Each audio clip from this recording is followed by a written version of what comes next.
Selamat datang di bulan September, minggu pertama tanggal 1 September. September adalah bulan yang baik luar biasa. Amin? September adalah bulan yang baik luar biasa. Makanya ada lagunya September ceria. Ceria, September itu adalah hari baik, bulan baik. Di mana banyak orang baik dilahirkan di sana. Nama Tuhan, haleluya. Sudah kita masuk pada bulan September. Bulan September adalah bulan yang kita akan bahas mengenai kesehatan. Salah satu parameter atau salah satu ukuran dari great life adalah hidup yang sehat. Hidup sehat bukan cuma sekedar tubuhnya sehat, tapi pikirannya juga sehat. Hatinya juga sehat, jiwanya sehat, rohnya sehat. Termasuk nanti tubuhnya sehat. Nah, ada banyak orang yang sakit tubuh sebetulnya bukan karena penyakit tubuhnya, tapi karena sakit pikirannya. Ada orang yang lambungnya katanya naik terus begas, katanya gastriknya tinggi. Kenapa? Karena asam lambungnya naik katanya. Ya, jadi ngap, kayak sakit jantung jadi seolah-olah. Kenapa? Karena memang pikirannya. Dan begitu banyak orang, saya temukan ada dalam satu minggu atau satu bulan mungkin dalam satu bulan terakhir ini. Ada begitu banyak orang masuk rumah sakit, ada begitu banyak orang sakit. Gara-gara sebetulnya bukan karena hal-hal yang lain tapi karena pikiran. Ada karena stres mungkin, ada karena tekanan-tekanan, mungkin juga ada hubungan-hubungan yang retak, rusak, bermasalah dalam hubungan kerja dan lain sebagainya. Pada akhirnya itu mempengaruhi kesehatannya. Ada orang-orang yang sakit cuman gara-gara dengar berita yang mengejutkan, kaget, jantungnya langsung diem. Dan pada akhirnya kena serangan jantung. Ada sakit penyakit yang disebabkan oleh karena memang pikiran dan juga karena perasaannya. Atau mungkin karena gaya hidupnya yang gak benar. Nah oleh sebab itu great life salah satu parameternya adalah hidup sehat saudara. Dan saya mau, kita semua mau, kita berdoa bersama-sama. Seluruh sidang jemaat Allah, GSJ Bethlehem. Seluruh sidang jemaat GSJ Bethlehem akan menjadi orang-orang yang sehat. Akan menjadi orang-orang yang kuat. Yang mau katakan yes. Nah kita semua siap buat itu, makanya kita juga siap untuk belajar mengenai hal tersebut. Jadi selama bulan ini, satu bulan ini kita akan sama-sama belajar mengenai segala sesuatu yang sehat. Nah saudara, kita mulai dari kitab Matius pasal 9, ayat yang ke-9 sampai dengan ayat yang ke-13. Dan pagi ini tema kita adalah help, I need a doctor. Tolong, saya perlu dokter. Nah kita semua adalah orang-orang yang sebenarnya memerlukan dokter. Kita memerlukan juru selamat, kita memerlukan penolong. Kita memerlukan orang yang bisa mengangkat kehidupan kita dari tempat yang gak seharusnya kita ada. Matius pasal 9 ayat 9 sampai dengan ayat yang ke-13. Kalau sudah ketemu, kita akan baca sama-sama. Siapkan bolpen saudara, siapkan warta jemaat saudara, Alkitab saudara, atau mungkin iPad, iPod, dan lain sebagainya yang saudara punya. Saudara bisa tulis dan catat. Setelah Yesus pergi dari situ, ia melihat seorang yang bernama Matius duduk di rumah cukai. Lalu ia berkata kepadanya, ikutlah aku. Maka berdirilah Matius lalu mengikuti dia. Kemudian ketika Yesus makan di rumah Matius, datanglah banyak pemungut cukai dan orang berdosa dan makan bersama-sama dengan dia dan murid-muridnya. Pada waktu orang Farisi melihat hal itu, berkatalah mereka kepada murid-murid Yesus, mengapa gurumu makan bersama-sama dengan pemungut cukai dan orang berdosa? Yesus mendengarnya dan berkata, bukan orang sehat yang memerlukan tabib, tapi orang sakit. Jadi pergilah dan pelajarilah arti firman ini. Yang kukehendaki ialah belas kasihan dan bukan persembahan, karena aku datang bukan untuk memanggil orang benar, melainkan orang berdosa. Nah saudara, dalam konteks ini, Yesus diceritakan datang kepada seorang yang bernama Matius, yang dikenal sebagai pemungut cukai, atau disebut juga Matius orang Lewi katanya. Nah ini sebenarnya adalah seorang Israel, orang Yahudi, yang saat itu mengabdi kepada orang Romawi, menjadi pemungut cukai. Ya, jadi pada saat itu Israel ada di dalam kekuasaan Romawi dan ada orang Israel sendiri yang bekerja untuk orang Romawi untuk ngegencet atau untuk memeras orang-orang Yahudi sendiri. Jadi mereka paling dibenci, makanya pemungut cukai kalau kita bisa baca dalam setiap konteks dalam perjanjian baru, pemungut cukai itu adalah orang yang dibenci, orang yang dianggap rendah dan kotor dan orang gak suka. Ya karena mereka memeras bangsanya sendiri. Bekerja untuk bangsa lain, untuk memeras bangsa sendiri. Jadi Matius adalah seorang yang pada akhirnya kita tahu Matius juga adalah seorang yang menjadi murid Yesus dan menuliskan kitab Matius. Jadi apa yang dia tuliskan ini sebetulnya adalah pengalaman-pengalaman dia waktu dia melihat siapa Yesus sebenarnya. Dan perjumpaan pertama dia dengan Yesus itu membawa perubahan yang sangat luar biasa. Nah sekali lagi, dalam konteks ini kita nggak ngelihat siapa yang sakit secara tubuh. Nggak ada yang sakit secara tubuh, saudara.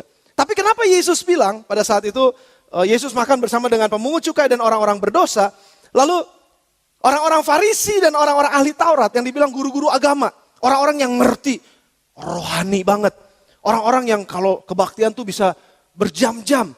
Kalau dalam rumah Tuhan tuh, wah kelihatan memang saleh banget gitu. Soleh dan soleha. Sama dia mempersembahkan persembahan-persembahan kayaknya semuanya bagus banget. Dia nggak pernah lakukan hal-hal yang jelek di depan umum.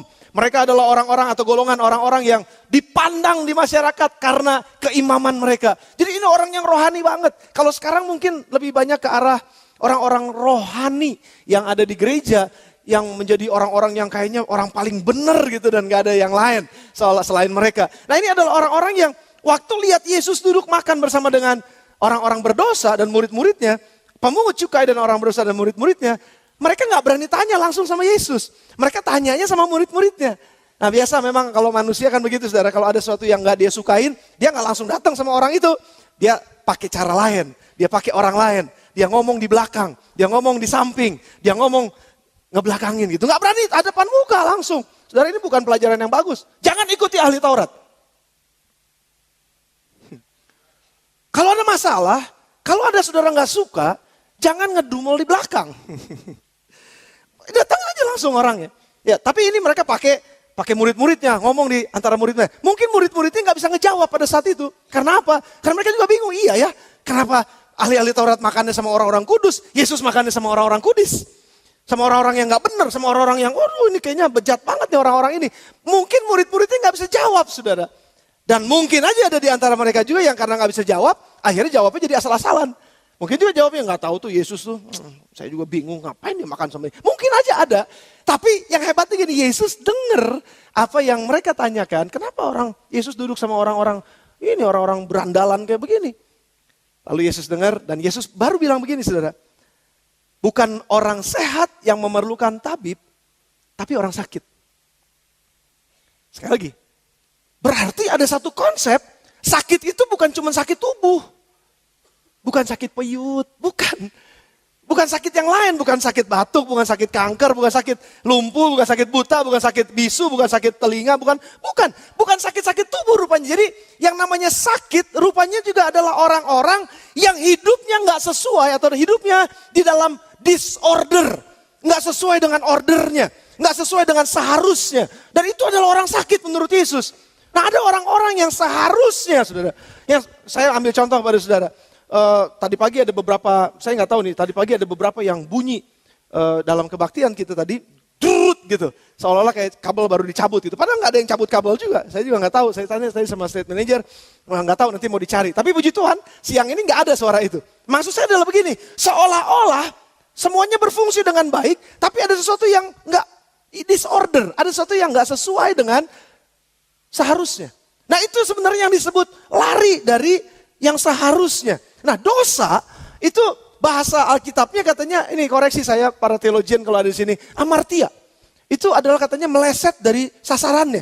Yang seharusnya adanya di sana, terus jatuhnya di sana gitu. Jadi disorder, nggak sesuai dengan tempatnya, nggak sesuai dengan seharusnya. Seharusnya hidupnya kayak begini, tapi kenapa jadi begitu? Nah ini ada kesalahan sudah, dan kesalahan ini rupanya dimaksudkan oleh Yesus. Dia duduk dengan dengan orang-orang pemungut cukai dan orang-orang berdosa. Dan waktu Yesus bilang mereka perlu dokter. Karena cuma orang sakit yang perlu dokter. Dokter datang cuma buat orang sakit, yang sehat gak perlu. Cuma yang sakit aja. Jadi dengan kata lain Yesus lagi bilang bahwa ini adalah kumpulan orang-orang yang punya sakit di masyarakat. Yang disorder dalam kehidupan yang gak seharusnya mereka seperti itu. Tapi mereka seperti itu. Makanya mereka dibenci. Makanya mereka disisihkan. Orang-orang yang bahasa kerennya termarginalkan. Orang-orang yang tersingkir dari masyarakat. Orang-orang yang dijauhi. Orang-orang yang dibenci. Tapi justru Yesus datang buat mereka. Karena Yesus lagi bilang mereka sakit. Mereka perlu dokter. Makanya kalau mereka bisa menjerit. Mereka menjerit, help, I need a doctor. Tapi mereka gak tahu siapa dokternya. Mereka gak tahu siapa yang bisa tolong mereka. Mereka gak tahu siapa yang bisa membebaskan mereka dari semua keterikatan mereka, dari semua keterbelengguan mereka, dari semua kebodohan mereka, dari semua kecupetan pikiran mereka, dari semua sempitnya hidup mereka. Mereka gak bisa lihat bahwa ada yang bisa membebaskan mereka sehingga mereka punya hidup yang luas, hidup yang bebas, hidup yang merdeka. Mereka gak bisa tahu, saudara. Dan oleh sebab itu Yesus bilang, aku datang bukan untuk orang sehat, aku datang buat orang sakit. Jadi sekali lagi saudara, konsep sakit rupanya dalam pikiran kita jangan cuma sakit kepala. Jangan cuma sakit gigi. tapi sakit secara sosial juga. Makanya ada bilang penyakit sosial. Saudara ingat itu? Apa penyakit sosial? Ada orang yang jadi profesinya prostitut, lintah darat ya prostitut atau? Prostitusi bukan lintah darat ya, prostitusi itu pelacur. Tapi ada juga orang-orang yang berandalan, orang-orang di kolong katanya anak dan lain sebagainya. Itu mereka adalah orang-orang yang sebenarnya sedang sakit. Tapi saya mau bilang ini saudara, saya mau bilang ada begitu banyak juga orang Kristen sebenarnya yang sakit. Karena hidupnya disorder, nggak sesuai dengan yang seharusnya. Kalau ada suami di sini yang masih suka ngibulin istrinya, ngebohongin istrinya, dia hidup seharusnya gak ngebohongin istrinya. Enggak, berarti disorder. Berarti dia sakit gak? Berarti dia sakit. Nah saya mau bikin definisi dulu buat saudara. Bahwa nggak menjadi jaminan saudara duduk di gereja setiap minggu, Senin, Selasa, Rabu, Kamis, Jumat ikut live group. Pokoknya di mana ada persekutuan doa datang. Minggu datang ke gereja tepat waktu, nggak pernah terlambat. Pokoknya luar biasa. Sama seperti, maafkan saya, orang Farisi dan ahli Taurat. Melakukan ibadahnya luar biasa. Tapi sebenarnya Yesus juga lagi bilang sama mereka, aku datang bukan untuk orang sehat, tapi untuk orang sakit. Kamu sehat apa sakit? Kalau kamu benci sama orang, kamu lagi sakit. Karena gak seharusnya kita hidup dalam kebencian. Sudah ngerti maksud saya? Dan gak ada seorang pun sebetulnya yang sehat. Karena Yesus datang untuk semua orang dalam dunia ini yang jatuh karena dosa, sebab semua orang telah berbuat dosa dan kehilangan kemuliaan Allah. Dan semua orang sudah kehilangan kemuliaan Allah, makanya jatuh sampai dalam. Akibatnya adalah maut. Upah dosa adalah maut. Semua orang berdosa, semua orang gak ada yang benar. Makanya jangan pernah ada seorang pun yang menghakimi sesamanya karena ngerasa dirinya benar. Kalau ngantar Yesus bilang begini loh, kamu sehat ya, aku gak perlu kamu. Aku perlu datang buat yang sakit. Sudah bisa bayangin gak kalau kita menghakimi orang lain, Yesus akan bilang, kamu orang sehat, aku gak mau datang ke rumahmu, karena orang sehat gak perlu aku. Kok saudara jadi tegang ya? Ada yang sakit di sini? Saya ngangkat tangan sendirian, rupanya saya sakit sendirian. Terima kasih Tuhan karena Engkau akan datang ke rumahku, dan hanya aku yang akan mengalami Engkau. Coba lihat teman sebelahnya. Sebetulnya orang sakit. Dalam berbagai macam level. Ada yang sakit dalam pikirannya, ada yang sakit hati. Saudara kalau ingat gak lagi lebaran-lebaran gitu ya? Kan ada banyak orang katanya nyewa-nyewain mobil. Saya suka dengar aja gitu. Ini nyewa mobil, katanya mau jalan ke sana nyewa mobil. Terus ada yang nanya gini, mobilnya sehat gak? Maksudnya apa? Mobilnya sehat gak? Oh mobil mah sehat, ini masih bagus gitu. Loh, iya memang. Tapi ada juga yang bilang enggak sih, enggak terlalu sehat gitu. Tapi bisa jalan, bisa. Nah sama saudara, kadang-kadang orang Kristen juga sama. Kita nih sebenarnya kelihatannya sehat-sehat gitu. Tadi lagi muji Tuhan tuh nyembahin, wah gitu ya. Allah, apa tadi lagunya lupa saya. Wah pokoknya nyanyinya enak banget gitu. Kelihatannya sehat, tapi sebenarnya dia sakit di dalam. Hati-hati loh saudara. Ada orang-orang yang memang gak bisa melepaskan pengampunan dalam kehidupannya. Bertahun-tahun dia hidup bersama dengan orang yang dia nggak ampunin sebetulnya. Dan itu mengakar di dalamnya, itu kuat banget. Itu sakit saudara. Walaupun bisa datang ke gereja. Walaupun bisa nyembah Tuhan, nangis-nangis bisa. Karena begini saudara, karena begini. Ternyata ada 3 jenis orang sakit. 3 jenis. Yang pertama, dia nggak tahu bahwa dia sakit. Satu kali lagi sama anak-anak musik. Biasa. Ini lu ini ntar kolesterol lu, kegemukan, jangan makan gini. Periksa ke dokter. Terus ada salah satu yang nyeletuk gini, enggak, gue gak mau periksa ke dokter. Kenapa? Takut ketahuan. Ada di sini yang gak berani periksa dokter? Ada di sini yang gak berani periksa darah? Jangan-jangan ntar begitu periksa darah ketahuan tuh penyakitnya A, B, C, D, E, F, G, H, I, J, K, L, M, N.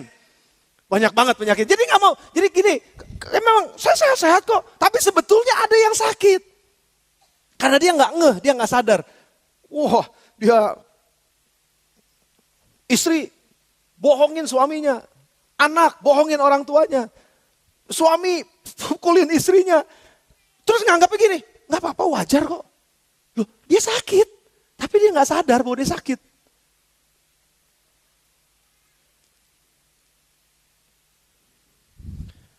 Berapa banyak penyakit di dalam masyarakat ini yang terjadi, tapi yang sakitnya nggak sadar bahwa dia sakit. Itu yang pertama, saudara. Yang kedua, adalah orang yang tahu dia sakit, tapi dia nggak mau ngaku dia sakit. Maafkan ya, kalau ada di antara kita, misalnya nggak ada di antara kita, kalau ada seseorang gitu, yang sakit kutil di tempat terpencil.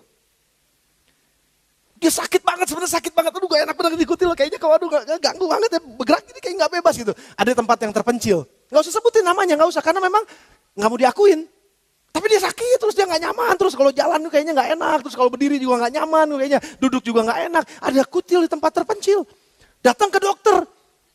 Menganggap bahwa dokter itu dewa, dokter harus tahu semuanya. Lalu bilang, dokter saya gak nyaman banget. Kenapa Pak? Saya punya penyakit Pak. Apa penyakitnya? Saya gak mau ngomong, rahasia. Kira-kira bisa diobatin apa enggak, saudara? Dia gak bisa diobatin dong, jelas dia gak bisa diobatin kan. Kenapa? Karena dia gak ngaku dokter bukannya dewa. Wah, dalam hal ini nanti kita lihat. Yesus tahu semuanya kok. Tapi masalahnya gini, orang yang gak mau ngaku, orang yang gak mau terbuka, dan orang yang gak mau dengan sadar mengakui semua kelemahannya, mengakui semua kesalahan dan bertobat di hadapan Tuhan, orang itu gak akan pernah bisa disembuhin. Cuma orang yang sadar, orang yang tahu dan bilangin aku butuh Tuhan. Ini tipe yang ketiga. Dia tahu dia sakit. Dia tahu dia ngaku. Dan dia tahu gak ada yang bisa tolong dia. Cuma Tuhan yang bisa tolong dia.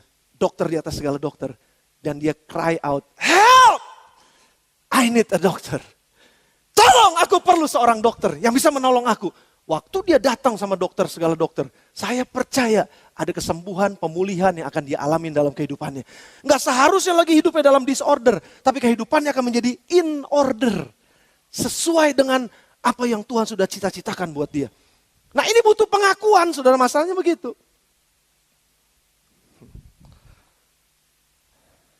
Nah Matius adalah seorang yang sakit, menurut Yesus. Teman-temannya pemungut cukai, orang yang sakit menurut Yesus. Teman-teman yang duduk makan di situ orang-orang berdosa juga katanya adalah orang-orang yang sakit menurut Yesus. Kenapa? Karena mereka memang udah jelas menyakiti masyarakat. Mereka jelas nyakitin banyak orang. Apakah Yesus membenarkan tindakan Matius? Enggak. Tapi juga Yesus enggak bertindak seperti orang-orang Farisi yang stay away, yang menghindar, yang lari, yang enggak mau berhubungan dengan orang-orang berdosa ini. Karena sesungguhnya Yesus tahu mereka butuh dokter. Mereka butuh juru selamat. Saudara, kita semua sudah terima Tuhan Yesus kebanyakan. Dan kita tahu, dalam pikiran kita gini, kalau saya udah terima Yesus, saya udah aman, saya udah selamat, pasti masuk sorga.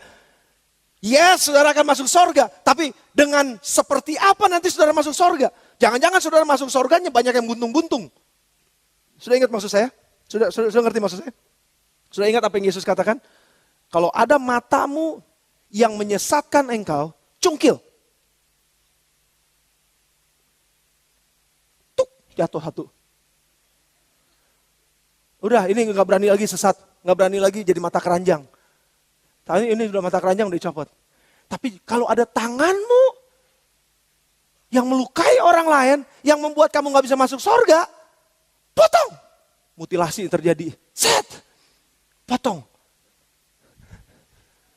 Dan apakah saudara mau masuk surga kayak begini? Enggak dong. Kita mau masuk surga dalam keadaan yang utuh. Amin saudara. Dalam keadaan yang sehat, dalam keadaan yang baik, dalam keadaan yang memuliakan Tuhan. Kita kan maunya seperti itu. Artinya gini, setiap yang salah dari hidup kita, mesti diobatin cepat. Jangan sampai dipotong. Gereja kita lagi mengajarkan nilai, mencegah lebih baik daripada mengobati. Jadi jangan udah sakit dulu baru datang. Ntar udah di ujung tanduk mau bercerai, baru cari pendetanya. Wah nangis-nangis sama pendetanya loh. Awal-awalnya kok santai-santai aja.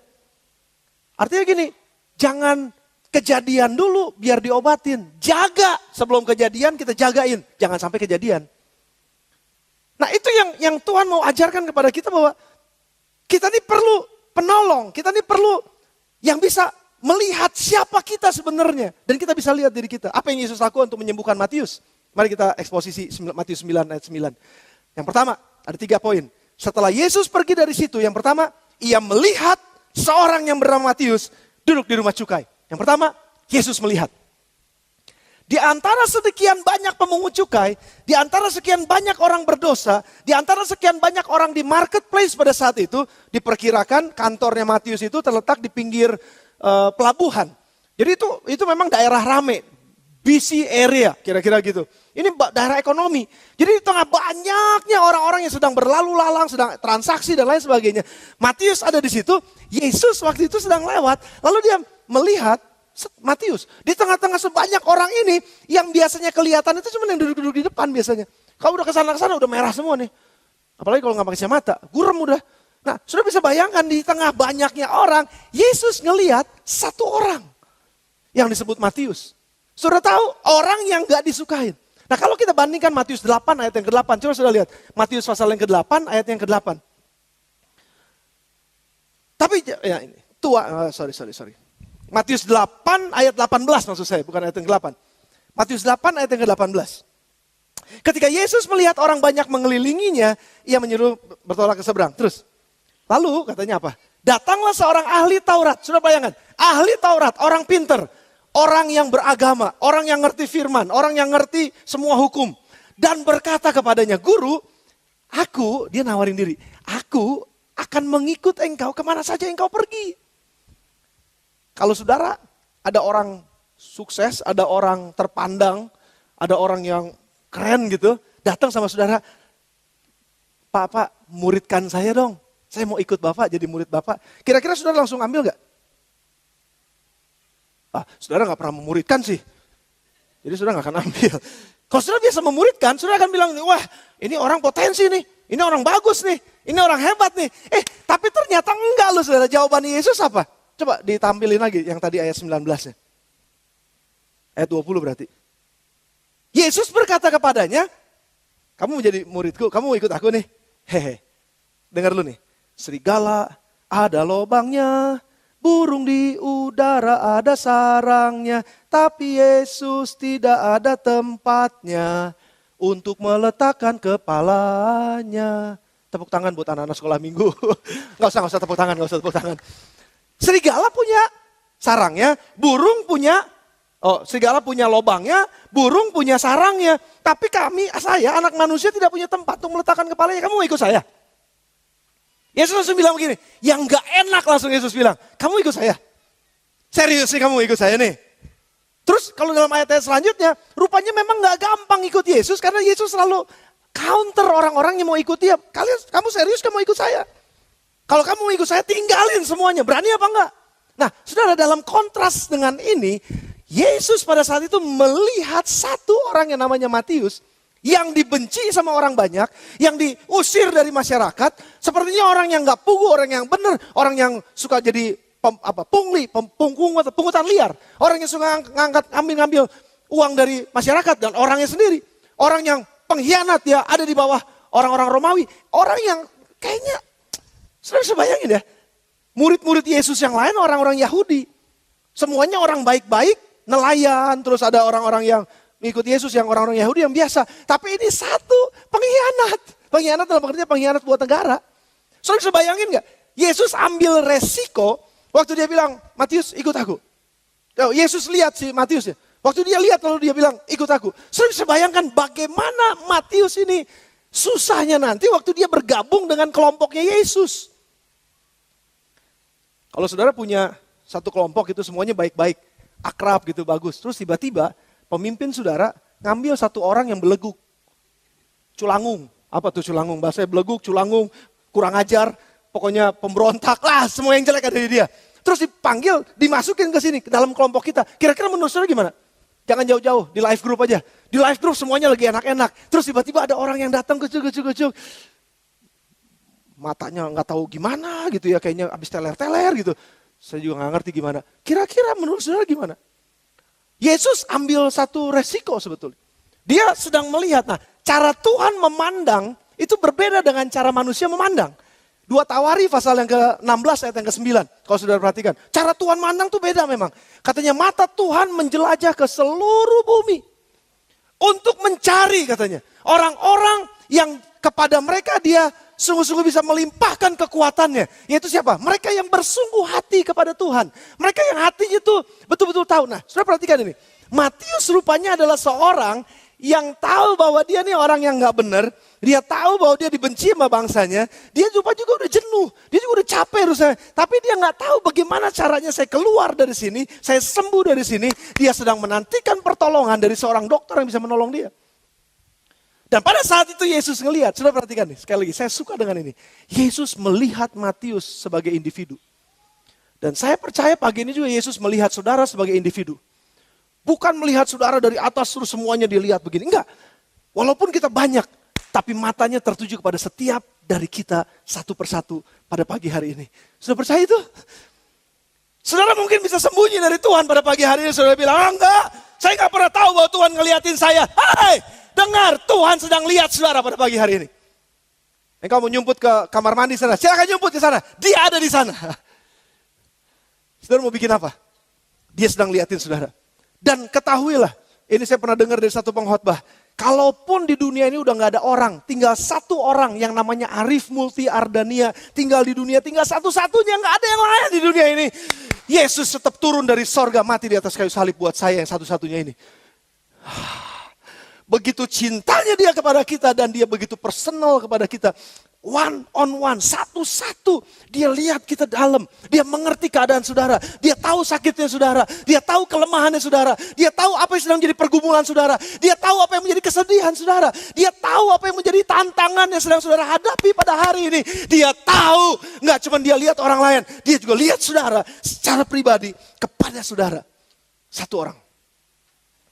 Di tengah-tengah lingkungan yang banyak seperti ini, Yesus ngelihat Matius. Saya mengucap syukur. Kalau Yesus itu adalah Tuhan yang melihat langsung ke dalam kita. Yesus ngelihat enggak orang yang sempurna, saudara. Yesus ngelihat justru orang yang sakit karena dia enggak lihat yang sempurna. Daud adalah seorang yang, saudara tahu Daud ceritanya, dosanya juga dicatat dalam Alkitab. Daud adalah seorang anak yang gak terlalu dianggap sama papanya, sama Isa, tapi ada saudara-saudara yang lain. Waktu Samuel datang, mana anak-anakmu? Aku mau datang mau tuangan minyak, aku mau urapi dia jadi raja. Wah, semua saudara-saudaranya Daud dipanggil, cuman Daud yang dilupakan. Daud adalah orang yang terlupakan, tapi mata Tuhan melihat katanya. Dia gak lihat apa yang ada di luar, dia lihat apa yang ada di hati. Manusia lihat apa yang di luar, tapi Tuhan lihat apa yang di hati. Ini yang luar biasa. Tuhan kita tahu, ada lihat potensi di dalam kita secara pribadi. Saudara, Tuhan tahu saudara. Kalau mungkin ada orang bilang begini, istriku gak ngerti aku, Tuhan ngerti engkau. Suamiku gak ngerti aku, jangan bilang tukang ojek ngerti engkau. Tuhan ngerti engkau. Tuhan tahu kita. Makanya dia melihat jauh ke depan soalnya. Makanya dia sudah merancangkan. Daud sampai bisa tulis gini, sebelum aku bakal anak, dia udah lihat aku. Dia udah tahu aku, dia bentuk aku sebelum aku jadi anak. Dia udah ngerti keadaanku seperti apa. Saudara, berita sukacita buat kita pagi ini. Yesus tahu siapa saudara. Yesus ngerti siapa saudara. Yesus melihat saudara langsung secara personal. Dia enggak, saudara jangan bilang begini, oh, Tuhan cuma ngeliatin dia. Enggak, masing-masing dilihatin sama Tuhan. Dan kita masing-masing diperhatikan oleh Tuhan. Dengan bola matanya yang tajam. Dan dia ngelihat sampai jauh ke dalam kita. Saudara kalau coba lihat lagi, Musa apa? Musa memang seorang yang hebat. Tapi waktu Tuhan panggil dia, Tuhan ngelihat Musa di antara begitu banyak bayi-bayi. Pada zaman itu, banyak juga yang diselamatkan menurut sejarah. Musa salah satu yang diselamatkan. Tapi Tuhan ngelihat ke Musa sebelum bakal anak. Dia bilang Tuhan udah tahu. Tuhan udah punya maksud dan rencana. Buat seseorang secara pribadi. Tuhan udah punya rencana buat saudara dan saya secara pribadi. Dia lihat saudara secara pribadi. Dia kenal saudara secara pribadi. Jangan takut. Tuhan lihat saudara. Bilang sama teman sebelahnya. Tuhan lagi liatin kamu dan saya. Tuhan lagi liatin kamu dan saya. Tuhan lagi liatin kamu dan saya. Dia nggak liatin, oke dia liatin yang lain, tapi secara khusus saya mau katakan Tuhan sedang liatin diri saya. Dan Tuhan kenal engkau secara pribadi. Kita mengucap syukur buat Tuhan yang sangat personal buat kita. Amin saudara.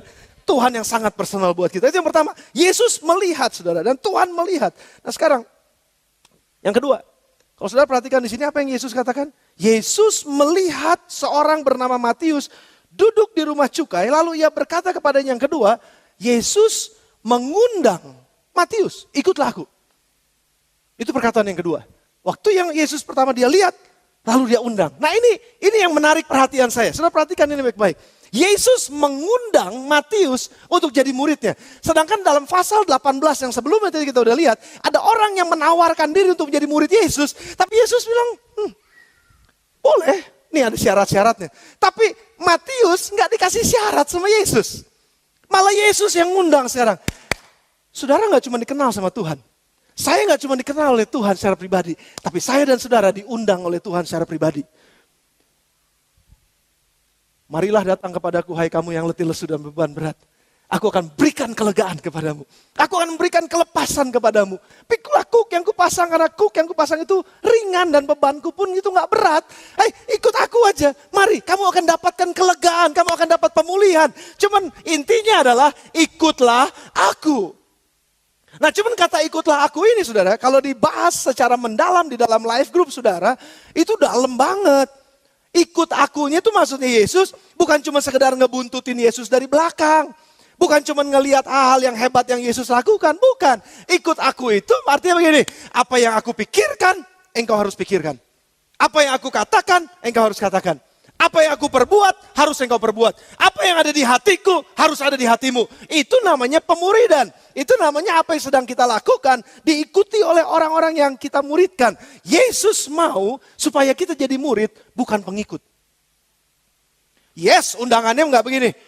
Jadilah muridku. Enggak, ikutlah aku. Maksudnya apa? Dalam bahasa asli kalau sudah periksa, itu dibilangnya mengikut untuk attach with him. Menempel dengan dia. Menjadi serupa dengan dia. Jadi menjadi pengikut Yesus itu bukan cuma sekedar ngikut-ngikutan ke gereja. Enggak cuma sekedar datang dalam life group. Enggak cuma sekedar datang dalam ibadah-ibadah hari Minggu. Enggak. Tapi saudara, kita attach dengan Tuhan. Apa maksudnya attach dengan Tuhan? Nempel dengan Tuhan. Dan kalau nempel dengan Tuhan artinya menjadi satu dengan Kristus.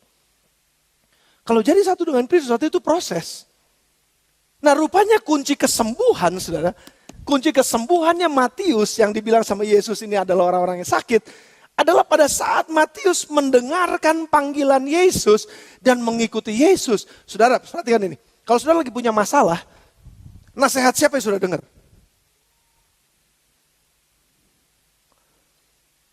Kalau saya ambil contoh orang suami istri ya.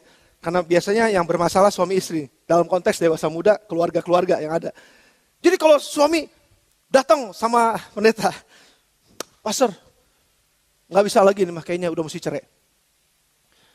Waduh, ini mah benar-benar ini mah. Mau ngomong juga udah nggak bisa pak. Kayak udah capek banget nih sama yang satu ini. Udah pak, tolong pisahkan kami. Masalahnya apa? Nggak bisa dibilangin, keras kepala. Dasar 5 orang memang keras kepalanya nggak bisa diomongin. Oke. Kenapa dia keras kepala? Karena dia keturunannya memang keras kepala, batu semuanya tuh. Wah, semuanya salah pasangannya, semuanya salah pasangan. Pertanyaan saya, dia nikah sama siapa? Yang salah ini nikah sama siapa? Orang yang salah nikah, kan gitu. Karena menikahi orang yang salah. Jadi yang salah siapa? Udah, oke selesai. Udah gini deh, gini. Firman Tuhan bilang begini. Oke kamu suami, kasihi istrimu. Berani mati buat dia. Oke, berani mati gak buat dia? Boro-boro berani mati. Alkitab bilangnya berani mati gak buat dia? Nah sekarang ikut Yesus simply means artinya sangat sederhana sekali. Waktu kita menghadapi masalah, Yesus yang ditinggikan. Sudah masih gak ngerti kata Yesus ditinggikan? Waktu ada masalah, firman Tuhan jadi nomor 1. Sudah masih belum mengerti juga. Waktu ada masalah, semua firman, anjuran, nasihat, perkataan dari Tuhan, itu yang harus jadi nomor 1 yang dilakukan. Ya, itu bisa mengerti. Berarti saya mesti berbahasa lebih panjang, supaya saudara bisa mengerti. Tapi kebanyakan orang, waktu dinasehati, kamu mesti bisa berani ngomong I love you. Rupanya gini ceritanya. Rupanya udah lama gak ngomong I love you sama istrinya. Jadi istrinya mau ngapa-ngapain itu disentak. Ngapa-ngapain kasar nih suami kasar. Jadi makanya istrinya jadi gak bisa melayani dia dengan baik. Jadi dibilang gini, kamu harus setiap hari ngomong I love you sama. Aduh pak, Jijik ngomongnya. Lah, kan itu nasihat firman. Perkatakan yang baik terus, tabur aja yang baik, tabur yang baik. Bukan gitu firman? Nggak mau Pak, nggak bisa saya. Pokoknya udah cerai aja. Jadi gini saudara. Jadi orang-orang seperti ini sebenarnya nggak mau ikut Yesus. Orang-orang seperti ini maunya keinginannya saja yang diikutin. Keinginannya apa? Cerai bisa kawin lagi. Wah itu sejeleknya, itu jelek-jeleknya. Sudah ngerti maksud saya? Jadi masalah apapun dalam kehidupan kita, entah masalah keuangan, masalah hubungan, masalah rumah tangga, masalah orang tua, masalah anak-anak, apa aja itu disorder namanya. Kita dalam masyarakat yang sakit nih saudara. Disorder, makanya harus dimasukin lagi in order. Mesti dibawa lagi, balik lagi kepada relnya. Relnya itu apa? Kita semua diciptakan oleh firman. Biar harus firman yang mengubahkan, firman yang memperbaiki. Karena kita diciptakan oleh firman. Jadi balik lagi, kalau semuanya ada kesalahan. Mike ini punya masalah. Berarti kalau Mike ini punya masalah, mesti datang sama manualnya.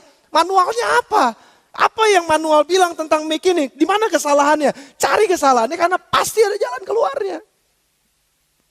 Jangan mau-maunya sendiri, coba kita banting-bantingin, tapi gak sembuh-sembuh. Atau mungkin udah kita buang aja, akhirnya gak kepake, akhirnya jadi kebuang. Sudah ngerti maksud saya? Harus kembali kepada manualnya, harus kembali kepada firmannya. Dan makanya Tuhan Yesus bilang begini, waktu dia lihat Matius, lalu dia yang kedua dia bilang begini, mari ikutlah aku. Kenapa? Karena Yesus tahu, kalau Matius ikut sama dia, maka Matius bisa mengalami kesembuhan yang disebut dalam 1 Petrus, sudah lihat sama-sama dengan saya. 1 Petrus pasal yang ke 3 ayat yang ke 10. Oh I'm sorry. 1 Petrus, mana 1 Petrus saya ini? Tadi saya bacain. 1 Petrus pasal yang kedua ayat yang ke-24. 1 Petrus pasal yang kedua maksud saya ayat yang ke-24. Maafkan saya lupa itu tadi ayatnya. Ia sendiri telah memikul dosa kita di dalam tubuhnya di kayu salib supaya kita yang telah mati terhadap dosa hidup untuk kebenaran. Oleh bilur-bilurnya kamu telah sembuh. Sebab dahulu kamu sesat, kamu gak tahu jalan. Seperti domba, tapi sekarang kamu telah kembali kepada gembala dan pemelihara jiwamu. Jadi oleh bilur-bilurnya ini bukan, sebenarnya gak bicara sesempit untuk menyembuhkan penyakit tubuh kita. Tapi bilur-bilurnya juga menyembuhkan setiap penyakit yang diakibatkan karena dosa. Jadi sebenarnya biangnya adalah dosanya. Jadi bilur-bilurnya Yesus menyembuhkan kita dari dosa-dosa kita. Diampuni kita, dihapuskan, dibersihkan, disucikan. Dan yang tersesat seperti domba katanya bisa kembali lagi. Makanya Yesus ngelihat Matius dan dia punya satu visi yang besar tentang Matius.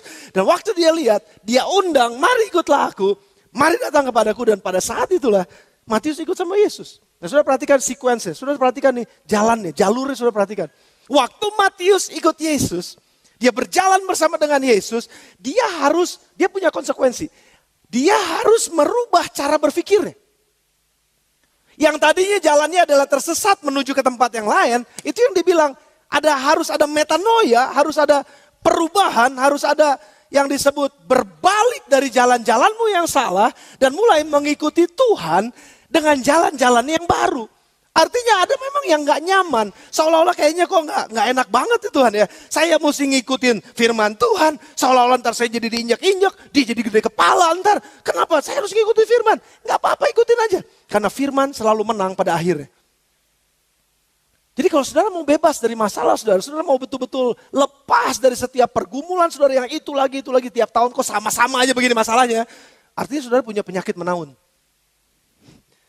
Itu bisa jadi penyakit karakter. Itu bisa jadi penyakit jiwa. Maafkan kalau saya ngomong penyakit jiwa bukan berarti gelo. Maksudnya bukan berarti sinting gila gitu ya, bukan. Tapi penyakit jiwa itu bisa jadi karena memang itu. Karena karakter kita terus kecentet, karakter kita terus gak nyaman, kayaknya maunya berontak terus, tersinggung terus, marah terus. Kayaknya emosi terus kalau ngelihat orang. Kayaknya gak aman, ini ada apa ini? Tuhan undang saudara pada pagi hari ini. Mau gak ikut aku? Kalau mau ikut aku, hidup sesuai dengan firmanku. Kalau lagi ngalamin masalah, kalau lagi masalah hubungan suami istri, hubungan dengan teman bisnis, hubungan dengan siapa aja. Kayaknya lagi gak nyaman nih, coba ikuti perintah Tuhan. Apa perintah Tuhan? Gak enak, memang gak enak. Tapi itulah contoh seorang murid yang mau ikut Tuhan. Kalau mau ikut Tuhan harus pikul salibnya. Berani apa enggak? Kalau enggak berani, maafkan. Aku datang bukan untuk orang yang benar. Aku datang untuk orang sakit. Orang sakit yang mau disembuhkan. Bukan orang sakit yang pura-pura udah sembuh. Dan yang ketiga, yang terakhir. Yang ketiga dibilangnya apa tadi? Matius pasal yang ke-9. Kita balik lagi. Yang ketiga yang ke-10. Kemudian ketika Yesus makan di rumah Matius, datanglah banyak pemungut cukai dan orang berdosa dan makan bersama-sama dengan dia dan murid-muridnya. Yang ketiga, yang pertama tadi Yesus melihat Matius. Yang kedua Yesus undang Matius, marilah ikutlah aku menjadi muridku. Artinya Matius harus mengubah cara pikirnya, mengubah cara hidupnya, mengubah gaya hidupnya, mengubah gaya perkataannya, mengubah semuanya. Banyak yang harus dia ubah. Karena harus menyelaraskan dirinya dengan Kristus. Harus menjadi seperti Kristus. Dia berjalan kepada direction yang berbeda. Nah yang ketiga yang terakhir ini yang hebat saudara. Yesus undang Matius. Tapi setelah itu Yesus masuk ke rumah Matius. Untuk makan. Dan yang ketiga adalah Yesus makan di rumah Matius. Yesus adalah tipe guru yang nggak masuk nyelonong ke rumah orang. Yesus adalah tipe guru yang sopan yang selalu ngetok pintu. Wahyu 3 ayat 10 kalau saudara ingat ayat itu. Lihat aku berdiri di muka pintu dan mengetok. Apabila ada orang yang mendengarnya dan membukakan pintu bagiku, maka aku akan masuk bersama dengan dia, duduk dan makan bersama-sama dengan dia. Ada ayatnya kan? Wahyu 3 ayat yang 10. Dan sudah perhatikan. Jadi Yesus masuk ke rumah kita setelah kita mengikuti dia. Nah ada banyak orang yang ngundang Yesus masuk ke rumahnya, tapi nggak punya komitmen untuk mengikuti dia. Sekali lagi. Banyak orang ngundang Yesus karena kan selebriti. Kalau Yesus kira-kira berdiri di sini, mana yang saudara pilih? Saudara pilih saya untuk ke rumah saudara, apa Yesus ke rumah saudara? Oh iya pasti. Nggak adil Tuhan. Kenapa? Karena Yesus selebriti. Dia pergi kemanapun ribuan orang ikut.